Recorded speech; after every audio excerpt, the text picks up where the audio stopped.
So today we are going to be looking at a few accessories. I think I've got around 10 accessories for your 3D printer if you're just starting out. So if you're just thinking about buying a 3D printer, or you've just got a 3D printer, I've got some really nice accessories that you can buy. These aren't ones you print, these ones you go out and buy pretty cheap that you can do to help you with your journey on 3D printing. Now I've got a Bambu P2S.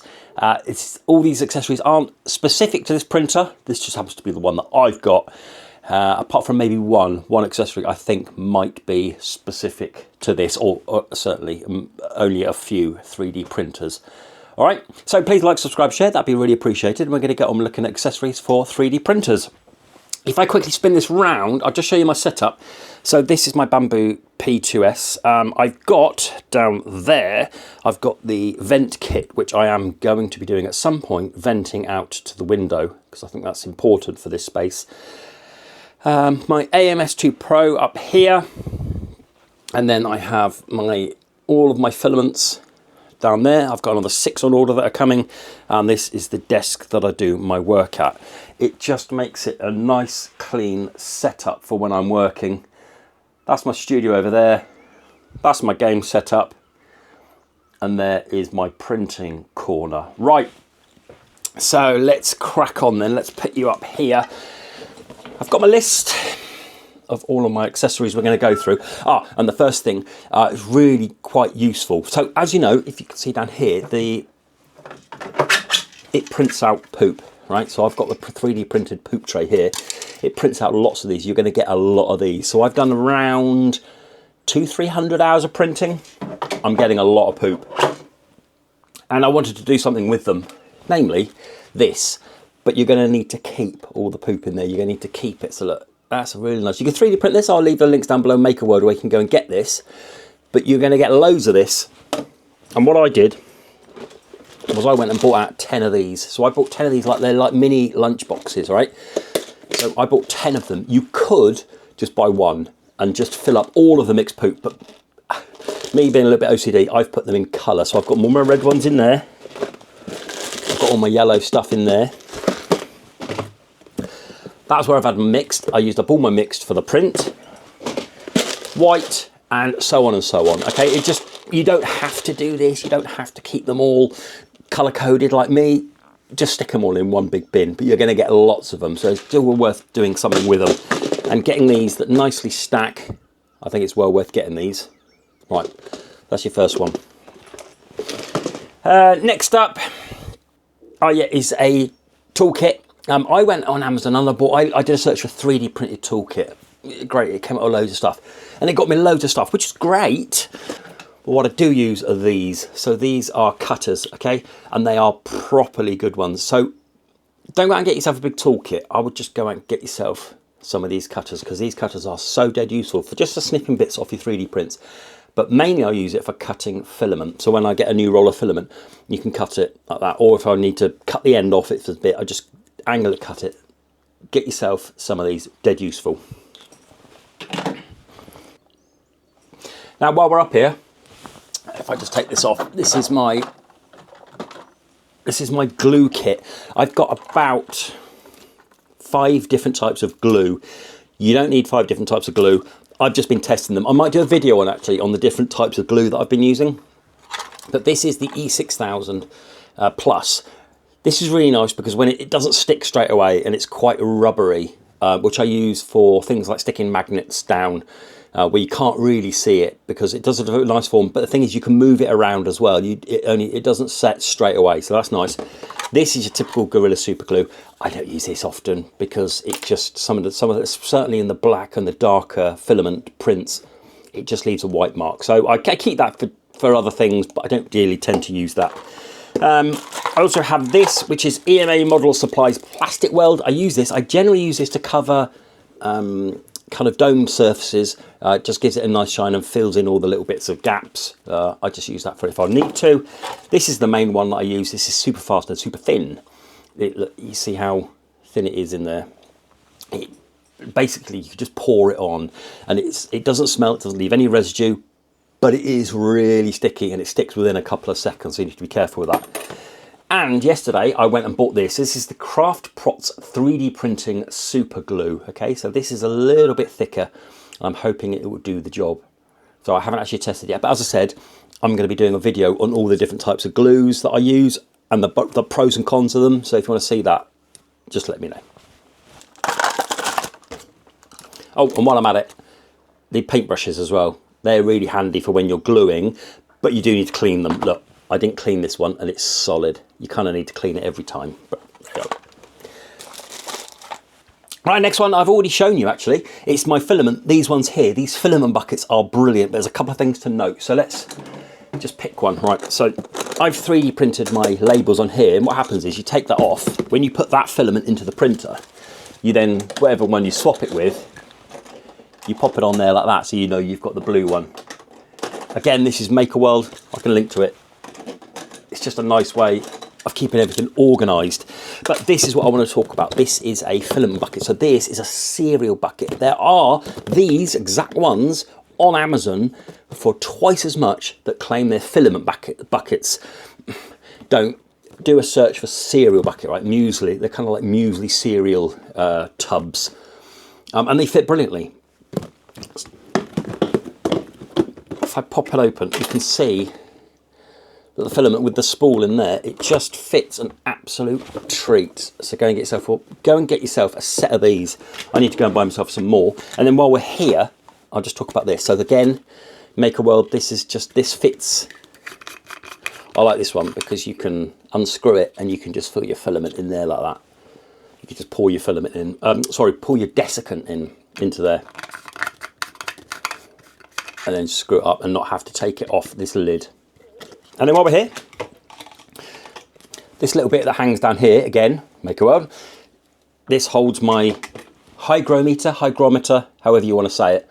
Get yourself some of these, really useful. So at the moment it's 18.6 Celsius, 53% humidity. It changes every few seconds. And the idea of this is you can just keep an eye, especially if you're in a humid area, you can just keep an eye on it. And if I show you, so it's around 56, it's going up because I'm holding it. But if I just pick two, I can just show you. So this one has, I've just put one of these packs of desiccant in it because that came free with something. And we're looking at around 44%, which will do for me for printing.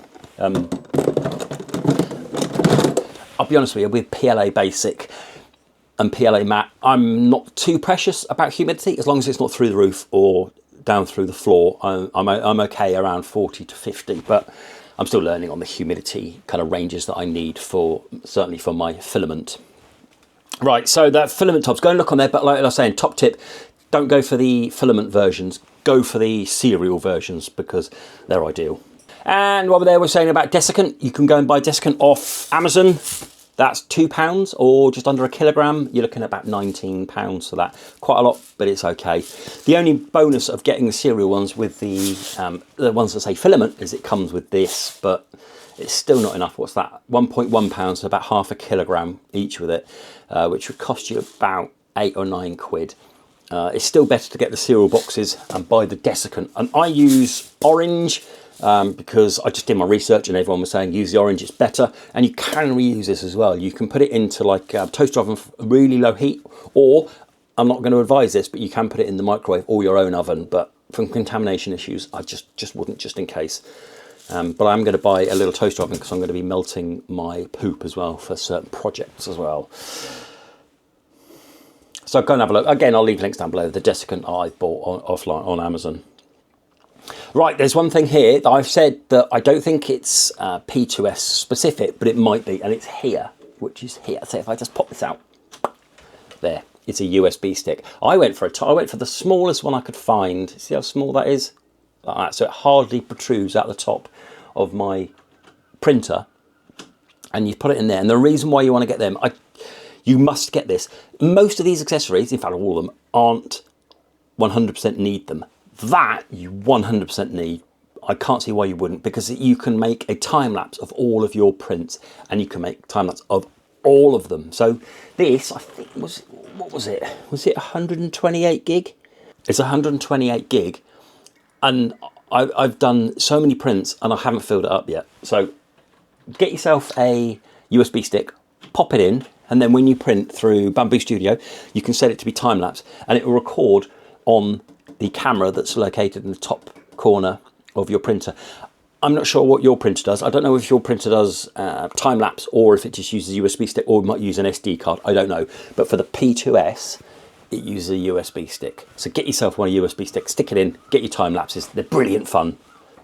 Right, another one, a little bit more advanced, but still an accessory nonetheless, and that's the build plates. I've got 2 extra build plates. Go and look on Amazon and it will tell you whether it's specific or not to your printer. But I've got the BQ one and I've got the UPI one.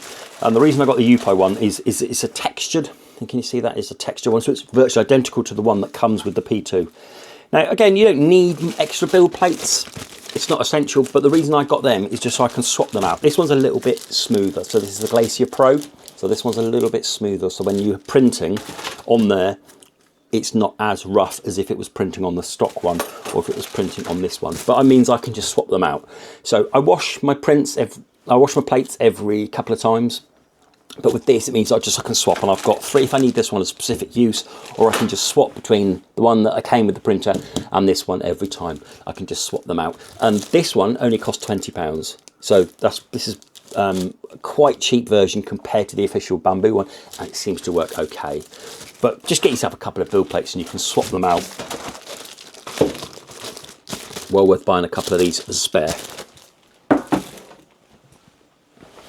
Right, finally, I've got an absolute cracker. This is quite extravagant, right? This is the Fanttik F2 Master.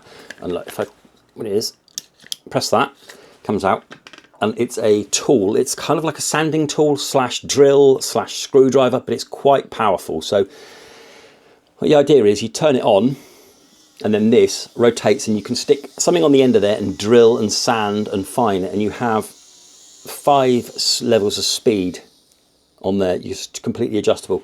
This is phenomenal for just finely tuning some of your builds. You have to be very careful because this is very powerful, but it's great for fine tuning some of your builds. And the best bit is in here that we pop the piece out of this, so it has all of these that you can go through. Get all them. So let's just pick one. Let's pick the white one just so we can see it. So you pick this one out here. They're all stuck on by magnets in there. Right. You then pop it in the top and tighten it up like that. Turn it on. We're in. Press it down to turn it on, and there we go. It's going. So let's get some. If I get you some filament here, you can just see.